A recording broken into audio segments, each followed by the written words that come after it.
ক্রেতা বিক্রেতাদের পদচারণায় সরগরম যশোরের শার্শার বাগুড়ি বেলতলা পাইকারি আমের বাজার। এখান থেকে আম বাছাই ও প্যাকেজিং শেষে রপ্তানি হচ্ছে বিদেশে। ইতিমধ্যে ফ্রান্স সহ ইউরোপের বিভিন্ন দেশে 10 টনেরও বেশি আম রপ্তানি হয়েছে। হাটে আসছেন দেশের বিভিন্ন স্থানের পাইকাররা।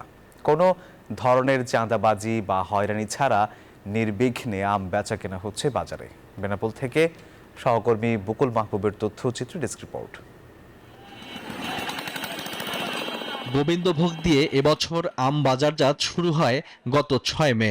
যশোরের শার্শার বাগুড়ি বেলতলা আমের পাইকারি বাজারে গোবিন্দভোগের পাশাপাশি মিলছে গোপালভোগ, খিরসাপাতি, ল্যাংড়া, গোলাপখাস, বৈশাখী সহ বিভিন্ন জাতের আম। যশোর, সাতক্ষীরা সহ বিভিন্ন এলাকার উৎপাদিত আম আসছে এই বাজারে।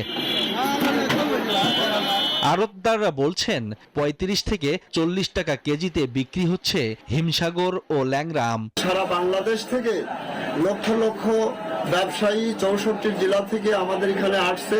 আমরা এখান থেকে সুন্দর এবং পরিচ্ছন্নভাবে পরিবহনের মাধ্যমে সারা বাংলাদেশের 64টা জেলায় আমরা আম পৌঁছাই দিচ্ছি। ব্যবসায়ীরা বলছেন ফরমালিনযুক্ত আম বিক্রির সুযোগ নেই। অপরিপক্ক আমে তৈরি হচ্ছে আচার। বিগত বছরগুলোতে 800 থেকে 1400 টাকা পর্যন্ত চাঁদা দিতে হলেও এবছর নির্বিঘ্নে ব্যবসা করছেন তারা। কৃষি বিভাগ বলছে প্রতিদিন অর্ধশতাধিক ট্রাকে দেশি বিদেশি আম যাচ্ছে দেশের বিভিন্ন অঞ্চলে।